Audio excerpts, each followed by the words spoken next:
NCS 기반 건강보험 심사평가사 이번 시간은 8강 자동차보험 심사제도에 대해서 이 부분은 자동차보험 심사제도는 개요만 우리가 간략하게 알아보도록 하겠습니다. 이 부분은 내용이 그렇게 많지 않으니까 여러분이 외우려고 하시지 말고 그냥 가볍게 이렇구나 라고 하는 정도만 알아두시면 되겠습니다. 이제 자동차 보험에 대한 이제 자동차 보험으로 인해서 이제 교통사고 때문에 이제 병원에 오시는 분들이죠.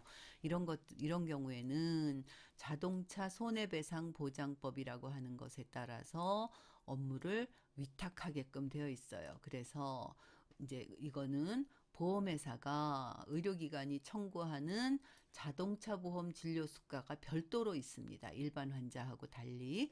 그래서 이거에 따라서 이제 심사를 받고 그리고 그것에 따라서 우리가 병원에서는 진료를 하면 그 수가를 신청을 할 때 그러니까 그 건강보험 환자하고 달리 자동차 보험 환자 같은 경우에는 자동차 보험 진료 수가에 맞추어서 우리가 청구를 하는 거지요. 자, 그래서 자동차 보험 진료 수가 전문 심사 기관이 어디냐 하면 건강보험 심사평가원을 말해요. 그래서 건강보험 심사평가원에서 정한 그 수가대로 우리가 청구를 하는 겁니다. 그래서 심평원이 이제 병원에서 이 교통사고 환자가 우리 병원에 와서 이러이러한 치료나 진료를 받았을 때 이것이 정말로 적정한 평가가 되었느냐, 적정한 진료나 적정한 치료, 어떤 그 의사의 술기가 들어가는 경우에도 이것이 적정했느냐 아니냐라고 하는 것을 평가하는 것이 심평원이죠. 심사평가원. 심평원에서 그래서 의료 서비스가 이 환자에게 적절하게 제공되었는가 하는 것들을 이제 평가를 하게 됩니다. 그래서 우리가 청구를 할 때도 뭐에서 의해서 청구를 하느냐? 자동차 손해배상 보장법에 있는 자동차 보험 진료 수가의 청구에 관한 규칙 그리고 그것에 따른 진료 수가에 따라서 우리가 청구를 하게 되는 것이지요. 자, 자동차 보험 진료 수가에 관한 기준을 보게 되면 자, 보건복지부 장관이 의학적으로 보편 타당한 방법이나 범위 등으로 인정한 진료 기준을 인정한다라고 되어 있어요. 자, 그렇고 그 다음에는 건강보험의 기준하고 달리 적용하는 사항에 대해서는 이 기준에 별표의 1항에 나와 있습니다. 항목에. 그 다음 장에서 설명드릴게요. 그 다음에 건강보험 기준에서 요양급여로 정해지지 않은 것이나 혹은 별도로 정한 사항은 별표 2에 나와 있습니다. 그 다음 노동부 장관이 고시한 산업재해 보상보험 산재 요양급여 기준에 산재에서 추가로 인정하는 범위 및 기준, 산정 기준도 나와 있어요. 자, 같이 보시도록 하시죠. 자, 이제 해마다 건강보험심사평가원에서 이렇게 된 이제 PDF로 된 책자를 그 홈페이지에다 올려줘요. 그러면 병원이 다운을 받아서 쓰기도 하고 이것이 이제 책으로 나오는 것들을 병원협회라든지 이런 데서 병원들이 일괄 구입을 하기도 하고 의사협회를 통해서 그 책자로 이렇게 인쇄를 한 것들을 구입을 하기도 해요. 자, 이게 이제 그 2021년에 나온 자동차 보험 진료 수가에 관한 기준 심사 지침 이제 표지고요. 이제 그 다음에 목차에 들어가 보면 총칙이 있고 그 다음에 진료의 기준이나 진료 수가의 인정 범위 및 산정 방법이 있고 그 다음 그 진료 수가에 따라서 청구나 지급하는 절차 방법 등이 나와 있어요. 서식 등도 쭉 뒤에 나와 있고요. 자, 앞에서 우리가 별표에서 보았듯이 별표에 보면은 건강보험 기준과 달리 적용하는 사항 이렇게 별표 1이다 이렇게 나와 있었잖아요. 자, 지금 여러분이 보시는 우측이 바로 건강보험 기준과 달리 적용하는 사항이에요. 그래서 자 보면 그 일반 사항 쭉 나와 있고 기본 진료로 같은 경우에도 건강보험 기준하고 달리 상대가 그 건강보험에서의 행위 급여, 비급여 목록표 및 상대 가치 점수 제1편 2부 1장의 산정 지침에서 2번 요등에 대한 것을 라와 5번 라항의 5번과 6번을 이렇게 한다는 거예요. 상급병원과 종합병원을 제외한 의료기관의 입원료는 여기 가-2는 이제 코드죠. 2번 51일째부터 150일째까지는 해당 점수의 90%를 산정하고 우리 아까 2번 수가 계산하는 방법 우리 이 앞에 공부하면서 같이 여러분하고 했었죠. 그리고 산정하고 그다음에 산정 코드 첫 번째 자리에 8로 기재해라. 이렇게 다 나와 있어요. 그다음에 2번 환자 151일째부터는 해당 점수의 85%를 산정한다. 그리고 산정 코드 첫 번째 자리에 숫자 9로 기재해라. 이렇게 다 나와 있어요.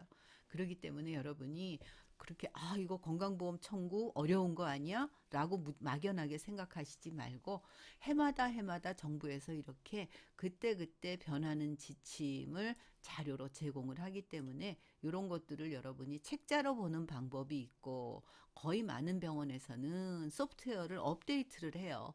그러면 그것이 업데이트가 되어 있기 때문에 여러분은 그냥 거기에 나와 있는 대로 그 빈칸만 이렇게 딱딱딱 입력을 하면은 이제는 청구가 너무너무 과거에 비해서는 청구가 너무너무 쉬워졌어요. 그래서 이렇게 이제 별표 1, 그다음 별표 2에서는 건강보험 기준에 규정되지 않았거나 요양급여로 정하지 아니한 진료 항목에 대한 사항은 여기에서 그다음에 교통사고 진료 수가 적용 및 방법에 대한 세부는 이렇게 해서 별표로 다 나와 있고 그다음 서식도 다 나와 있고 이 뒤에 가면 Q&A로 자주 병원들이 혼동하거나 병원에서 궁금해하는 내용들이 Q&A 형식으로 또 쭉 나와 있거든요. 그렇기 때문에 어렵지 않게 여러분이 보시면서 일하실 수 있을 겁니다. 뒷장 한 장 더 볼게요.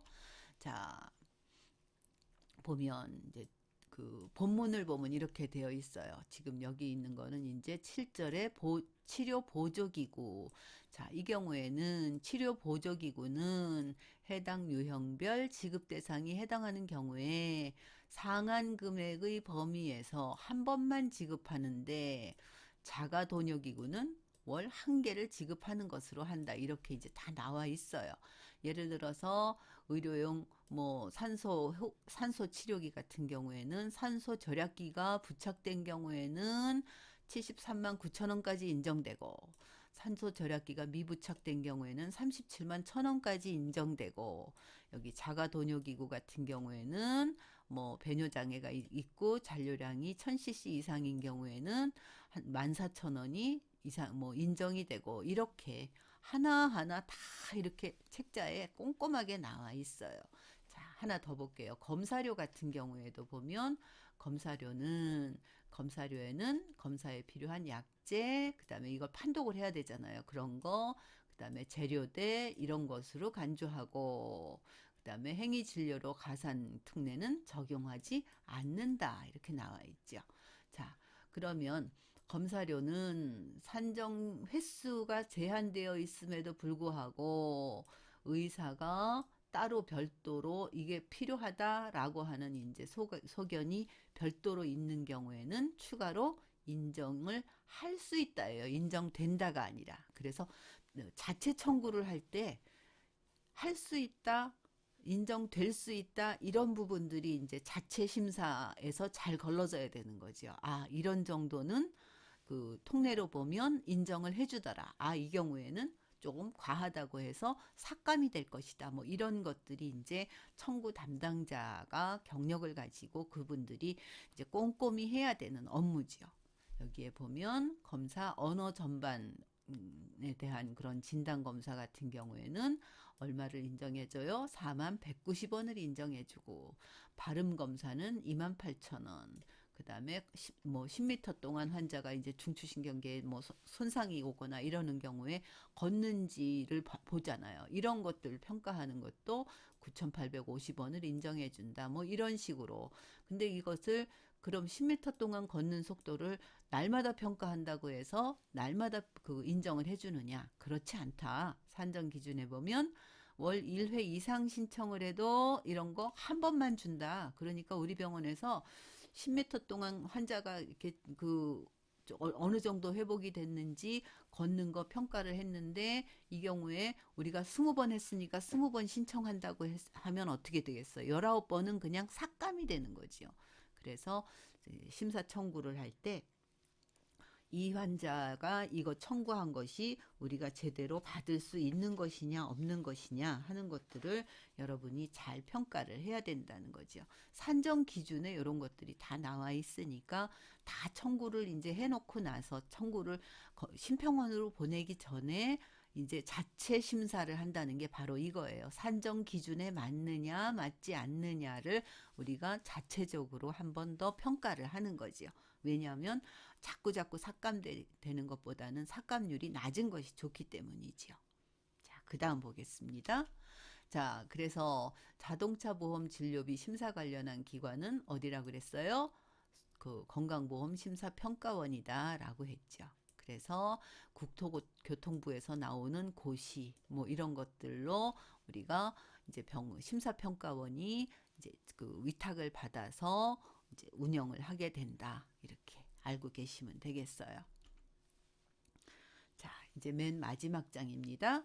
자, 자동차 보험의 진료 수가에 대해서 청구를 하고 심사를 하고 지급하는 업무는 어떻게 한다 그랬어요? 국토교통부에서 한 고시에 따라서 한다라고 했죠. 자, 의료기관이 자동차 보험 진료비를 어디로 청구해요?